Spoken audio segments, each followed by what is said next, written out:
Assalamualaikum warahmatullahi wabarakatuh, sahabat-sahabat guru dimanapun berada. Pada kesempatan kali ini, saya ingin mencoba menyampaikan tentang evaluasi dalam kurikulum Merdeka. Ini saya rasa penting disampaikan untuk memberikan gambaran bagi teman-teman yang mungkin belum mendapatkan informasi tentang kurikulum Merdeka. Dan yang kali ini akan saya sampaikan lebih kepada evaluasinya, tentang bagaimana penilaian di dalam kurikulum Merdeka secara garis besar aja.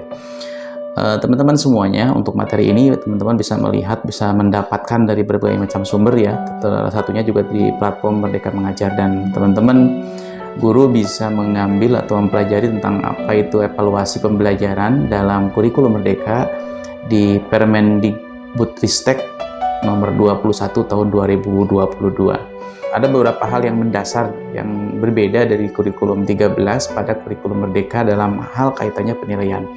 Yang pertama, di kurikulum Merdeka, penilaian itu dilaksanakan selama proses pembelajaran. Jadi, ketika guru mengajar, maka selama proses mengajar itu, maka guru pun melakukan penilaian, melakukan evaluasi. Ini seperti yang sudah biasa kita lakukan sebetulnya. Jadi, ketika teman-teman mengajar, atau ketika kita sedang mengajar, berhadapan dengan siswa, maka saat itu juga kita secara tidak langsung melakukan penilaian, karena saat itu kita bisa melihat bagaimana respon siswa terhadap apa yang kita sampaikan, kemudian bagaimana ketika siswa berdiskusi, mungkin siswa yang satu aktif, yang satu mungkin tidak terlalu aktif, kemudian yang satu punya inisiatif, yang lain mungkin kurang inisiatif dan sebagainya. Maka itu terlihat oleh kita ketika proses pembelajaran. Begitu pula ketika pembelajaran berlangsung, kita bisa menilai mana siswa yang aktif, mana yang tidak aktif, mana yang siswa yang kalau diberikan pertanyaan dia punya inisiatif untuk menjawab, mana yang harus didorong terus, kemudian mana yang kalau dijawab dia nyambung jawabannya, mana yang kalau dia menjawab atau bertanya pertanyaan dan jawabannya juga mungkin kadang-kadang asal saja dan sebagainya. Nah, selama itu terjadi, kita melakukan penilaian.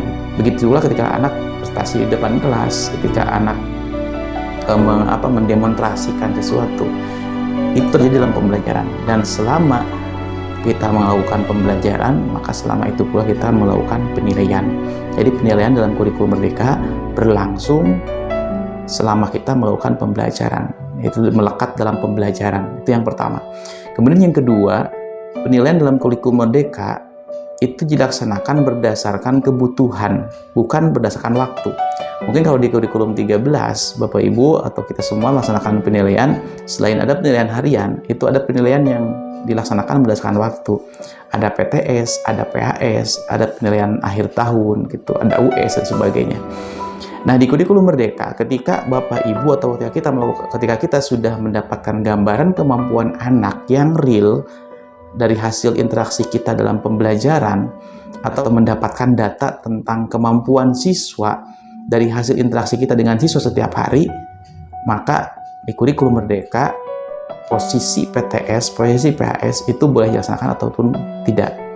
Kalau ternyata ketika menjelang tengah semester atau akhir semester kita belum mendapatkan gambaran kemampuan anak dari hasil interaksi kita setiap hari, maka silakan adakan PTS. Yang terjadi hari ini pun di kurikulum 13, ketika itu sering terjadi dilema dalam proses penilaian.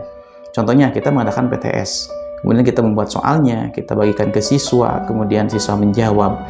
Setelah menjawab juga kan itu akhirnya kertas itu numpuk, kertas jawaban siswa itu numpuk kalau kita periksa. Dan ketika kita periksa, ternyata saat kejadian siswa hasil yang didapat oleh siswa-siswa kita itu tidak sesuai dengan ekspektasi kita. Ada siswa yang kita persepsikan setiap hari nilainya bagus, tapi ternyata ketika PTS nilainya malah kurang bagus. Atau sebaliknya, siswa yang kita anggap tidak terlalu bagus, tapi ternyata ketika PTS dia bisa menjawab dan jawabannya bagus. Nah, ini mungkin bisa terjadi karena beberapa faktor. Bisa jadi ketika PTS anak-anak yang biasanya bagus tiba-tiba sedang dalam kondisi tertentu sehingga tidak maksimal hasilnya, atau mungkin juga ada anak yang memang pandai untuk mencontek dan sebagainya sehingga bagus nilainya. Nah, akhirnya kita kembali kepada penilaian kita dalam pembelajaran sehari-hari. Tidak sedikit juga akhirnya guru di bagian terakhir, di ujung-ujungnya gitu, akhirnya memberikan nilai sesuai dengan persepsinya. Nah, di kurikulum Merdeka penilaian dilaksanakan selama proses pembelajaran dan dilaksanakan tidak berdasarkan waktu. Jadi PTS boleh dilaksanakan, boleh tidak, sesuai dengan kebutuhan. Kalau butuh, karena memang kita tidak memiliki data anak untuk memberikan nilai, silahkan laksanakan. Kalau sudah mendapatkan gambaran kemampuan anak, sudah memiliki data kemampuan anak, ya sudah, tidak usah laksanakan. Kemudian yang ketiga, di kurikulum Merdeka, penilaian itu ada 2 jenis Bapak Ibu. Yang pertama, penilaian sumatif, yang kedua penilaian formatif. Ada satu lagi sebetulnya, yaitu penilaian diagnostik atau penilaian awal tahun. Nah, untuk penilaian formatif itu penilaian yang dilaksanakan setelah kita selesai menyampaikan materi setiap satu tujuan pembelajaran, 1 TP. Jadi selesai 1 TP, kita berikan penilaian. Tapi penilaiannya itu tidak untuk diberikan kepada siswa, tidak harus dilaporkan kepada orang tua, karena penilaian formatif itu tujuannya untuk merefleksi guru. Jadi ketika kita memberikan nilai kepada siswa, kemudian kita akan mendapatkan hasilnya. Kalau ternyata hasilnya anak udah bagus nih gitu, nilainya pada bagus, ya berarti tidak ada yang salah dengan proses pembelajaran yang kita lakukan. Tapi ketika kita melakukan evaluasi formatif, ternyata hasilnya banyak anak yang ternyata masih jelek hasilnya gitu, maka itu jadi refleksi untuk kita, untuk guru. Apakah ada apa yang salah yang dilakukan oleh guru dalam pembelajaran? Apakah metodenya salah, atau pendekatannya kurang tepat, atau mungkin tempatnya yang kurang cocok untuk menyampaikan materi tersebut, atau mungkin medianya, bahannya. Nah, itu formatif, untuk refleksi guru, supaya guru bisa melakukan perbaikan-perbaikan. Nah, yang kedua, tes sumatif. Nah, tes sumatif ini dilaksanakan setelah kita menyampaikan beberapa tujuan pembelajaran. Beberapa TP sudah kita ajarkan, baru akan tes sumatif. Nah, tes sumatif ini baru sebagai bahan untuk kita memberikan laporan hasil pembelajaran kepada orang tua maupun siswa. Maka tes sumatif ini bisa jadi bahan untuk nanti nilainya untuk mengisi rapot. Jadi kalau ditanya, nilai rapot dari mana? Nilai rapot itu didapat dari tes sumatif yang ia lakukan. Pelaksanaannya silakan kapan waktunya bisa disesuaikan oleh Bapak Ibu. Yang jelas disampaikan setelah beberapa kali beberapa TP kita ajarkan. Begitu, itu tes sumatif. Bentuknya seperti apa, bagaimana prosedurnya, itu bentuk dan prosedur bisa sesuai dengan waktu Bapak Ibu melakukan penilaian dalam kurikulum 13. Kita bisa memberikan penilaian kepada siswa dalam bentuk tes tertulis maupun tes tulis. Yang tidak tertulis bisa berbentuk wawancara, bisa berbentuk tes lisan, bisa berbentuk presentasi, bisa berbentuk portofolio dan sebagainya. Dan tes tertulis juga bisa seperti dulu, kita bisa melaksanakan tes berbentuk menjodohkan, mungkin pilihan ganda, esai, dan sebagainya. Nah, yang satu lagi tes awal tahun atau tes diagnostik, itu lebih kepada untuk mendiagnosa tentang bagaimana gaya belajar anak, bagaimana kesejahteraan anak dalam pembelajaran baik di rumah maupun di sekolah. Itu sebagai bahan agar kita bisa memberikan treatment yang terbaik kepada siswa, cocok dengan kondisinya. Nah, ketika kita mendapatkan siswa baru ya di kelas kita, Bapak Ibu mungkin yang ngajar di kelas 3, kelas 4, tiap tahun kan dapat siswa baru dari kelas tingkat sebelumnya, apalagi kelas 1. Nah, sebelum kita mengajar, kita harus mengetahui tentang kondisi siswa, bagaimana gaya belajarnya, apakah dia kinestetik, apa audio, apa visual gitu. Terus bagaimana keminatannya, bagaimana kecenderungan bakatnya, untuk memberikan kemudahan nanti ketika kita memberikan treatment kepada anak sesuai dengan kondisi mereka masing-masing.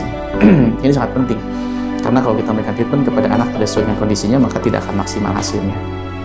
Terus bagaimana nanti untuk kelas 6?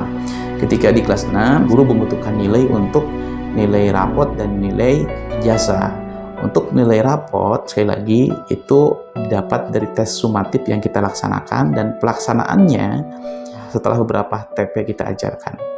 Nah, untuk nilai ijazah bagaimana? Untuk nilai ijazah itu diambil dari hasil akumulasi merata-ratakan nilai rapot siswa dari kelas 5 dan kelas 6. Begitu Bapak Ibu semuanya. Dan satu lagi Bapak Ibu semuanya, dalam kurikulum Merdeka, evaluasi sudah tidak bisa diseragamkan untuk beberapa sekolah dalam satu wilayah. Contohnya dalam satu gugus atau satu kecamatan. Kalau dulu kan kita bisa membuat tim pembuat soal untuk gugus atau untuk KKG atau mungkin untuk wilayah kecamatan. Nanti soalnya bisa digunakan untuk semua sekolah, baik PTS maupun PAS. Tapi hari ini itu sudah tidak bisa dilakukan karena para guru di sekolah-sekolah masing-masing itu memilih CP-CP sesuai dengan kondisi situasi sekolahnya, gurunya maupun siswanya. Tentunya setiap sekolah berbeda-beda. sekolah yang guru di sekolah tersebut yang akan nanti memilih CP yang akan diajarkan, kemudian menguraikannya menjadi TP dan menjadi ATP. TP dan ATP yang diuraikan oleh setiap guru akan berbeda. Jangankan antar sekolah, bisa jadi antara guru satu dengan guru yang lain di sekolah yang sama, itu dalam proses menguraikan CP menjadi ATP-nya bisa jadi ada perbedaan seperti itu, sehingga tidak bisa lagi disamakan. Begitupun buku paket. Nah, buku paket itu kan isinya materi yang dibuat berdasarkan TP yang akan diajarkan. Jadi buku paket juga sebetulnya menjadi sesuatu yang harus dipertimbangkan dalam kurikulum Merdeka, karena setiap sekolah memilih dan menguraikan tiap CP masing-masing menjadi TP dan menjadi ATP, sehingga setiap sekolah sudah dapat dipastikan akan ada perbedaan dengan sekolah yang lain. Nah, akhirnya kalau tiba-tiba datang buku paket, dan buku paket itu pun dibuat oleh orang lain yang mungkin juga tidak ada kaitannya dengan sekolah yang menggunakannya, itu dikhawatirkan nanti akan tidak cocok. Itu isinya mungkin akan banyak yang tidak sinkron dengan TP yang kita pilih. Itu mungkin secara garis besar tentang bagaimana penilaian dalam kurikulum Merdeka. Di bagian lain nanti akan saya jelaskan lebih detail tentang bagaimana proses penilaiannya. Baik, salam transformasi pendidikan. Assalamualaikum warahmatullahi wabarakatuh.